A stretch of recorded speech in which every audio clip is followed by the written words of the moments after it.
Dear students, now we discuss about the collision. Collision हम किसको कहते हैं? डेली लाइफ में अगर कोई दो ऑब्जेक्ट आपस में टकरा जाते हैं तो यही हमारे लिए कोलिजन हो गया। लेकिन इन फिजिक्स ये तो कोलिजन है ही है, इसके साथ में अगर कोई दो ऑब्जेक्ट मूव करते हुए और एक दूसरे की तरफ आ रहे हैं, एक दूसरे की डायरेक्शन में आ रहे हैं, और अगर मूव करते करते दोनों ऑब्जेक्ट या दोनों में से कोई एक ऑब्जेक्ट उनके अपनी डायरेक्शन को चेंज कर लेता है due to strong force between the two objects, then we can also say that the collision take place between the two object. Means definition में क्या कहेंगे हम? Collision is an event in which two or more colliding body exert relatively strong force on each other for a very small interval of time। Means अगर बहुत short time interval के लिए दो body एक दूसरे के ऊपर स्ट्रॉन्ग फोर्स लगा रहे हैं तो इस इवेंट को भी हम कोलिजन कहेंगे। तो कोलिजन का टाइप क्या हुआ? Type of collision, there are two types of collision. Collision two type के हमारे पास, elastic collision as well as inelastic collision. सबसे पहले हम इलास्टिक कोलिजन की बात करते हैं कि इलास्टिक कोलिजन होता क्या है। एक collision in which there is no loss of kinetic energy is called elastic collision. अगर दो बॉडी के बीच में कोलिजन हो रहा है और कोई काइनेटिक एनर्जी का लॉस नहीं है, then we can say that collision is elastic collision. For example, when we drop a rubber ball on the hard floor and if the ball rebounds to the original height, जिस height से body को drop किया गया था, rubber ball को drop किया गया था, अगर बॉल ड्रॉप करने के बाद फ्लोर से स्ट्राइक करके दोबारा से उसी हाइट पर आ जाती है तो वो हमारा एक एग्जांपल हो जाएगा किसके लिए? इलास्टिक कोलिजन के लिए। The collision between atoms, ions and molecules are also considered as elastic collision. Ions के बीच में, एटम्स के बीच में, मॉलिक्यूल्स के बीच में जो कोलिजन होगा उसको भी इलास्टिक कोलिजन कंसीडर किया गया है। Now there are certain characteristics of elastic collision. Elastic collision की कुछ कैरेक्टरिस्टिक्स है। वो कैरेक्टरिस्टिक्स क्या है? पहले characteristics, linear momentum of the system conserve. जो सिस्टम हम ले रहे हैं, सिस्टम में क्या होगा? हमारे पास दो या दो से ज्यादा बॉडी होंगी।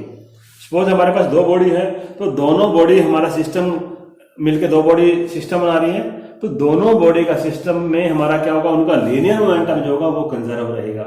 मीन्स बिफोर कोलिजन और आफ्टर कोलिजन जो मोमेंटम होगा वो कंजर्व होगा, कांस्टेंट रहेगा। सेकंड कैरेक्टरिस्टिक्स क्या है? Kinetic energy of the system is conserve. जैसे डेफिनेशन में आया इलास्टिक कोलिजन की, no loss of kinetic energy. Means kinetic energy का कोई लॉस नहीं होगा।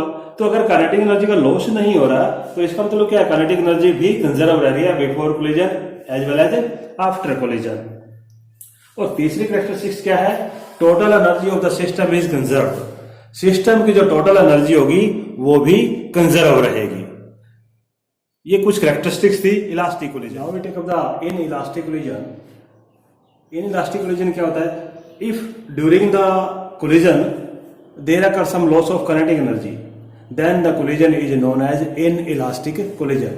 मीन्स क्या है? अगर कोलिजन हो रहा है और काइनेटिक एनर्जी का कुछ लॉस हो जाता है तो उस कोलिजन को हम इन इलास्टिक कोलिजन कहेंगे।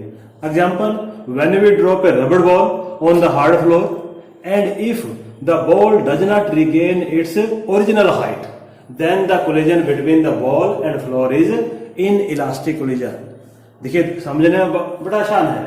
अगर बॉल को हमने ड्रॉप किया, रबर बॉल को, अगर उसने ओरिजिनल हाइट गेन कर ली, कोलाइज नीचे ड्रॉप करने के बाद ऊपर आएगी, ऊपर आने के बाद अगर उसने ओरिजिनल हाइट को गेन कर लिया तो उस कोलिजन को कहेंगे हम इलास्टिक कोलिजन। और अगर उसने ओरिजिनल हाइट को गेन नहीं किया, does not regain its original height, then the collision is inelastic collision.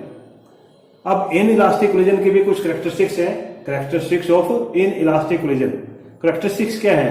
Linear momentum is conserve. System का जो लीनियर मोमेंटम होगा वो कंजर्व होगा। देखिए, जो पहला कैरेक्टरिस्टिक्स है linear momentum is conserve. Linear momentum elastic collision में भी कंजर्व था और इन इलास्टिक में भी कंजर्व है। दूसरा कैरेक्टरिस्टिक क्या है? Total energy is also conserve. Total energy की अगर हम बात करें तो इलास्टिक कोलिजन में भी कंजर्व था और इन इलास्टिक कोलिजन में भी टोटल एनर्जी जो है वो कंजर्व रहेगी। अब तीसरा जो कैरेक्टरिस्टिक्स है वो क्या है?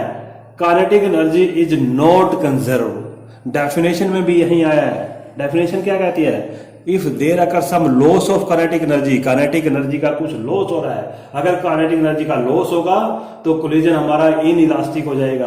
और यही इसमें है, kinetic energy is not conserve, kinetic energy conserve नहीं रहेगी। मीन्स सिर्फ काइनेटिक एनर्जी से ही हम डिटेक्ट करेंगे कि हमारा कोलिजन इलास्टिक है या इन इलास्टिक है, क्योंकि लीनियर मोमेंटम दोनों में कंजर्व है, टोटल एनर्जी दोनों में कंजर्व है, चाहे वो इलास्टिक है चाहे वो इन इलास्टिक कोलिजन है। तो डिसाइडिंग फैक्टर क्या है कोलिजन इलास्टिक और इन इलास्टिक कोलिजन में? Kinetic energy.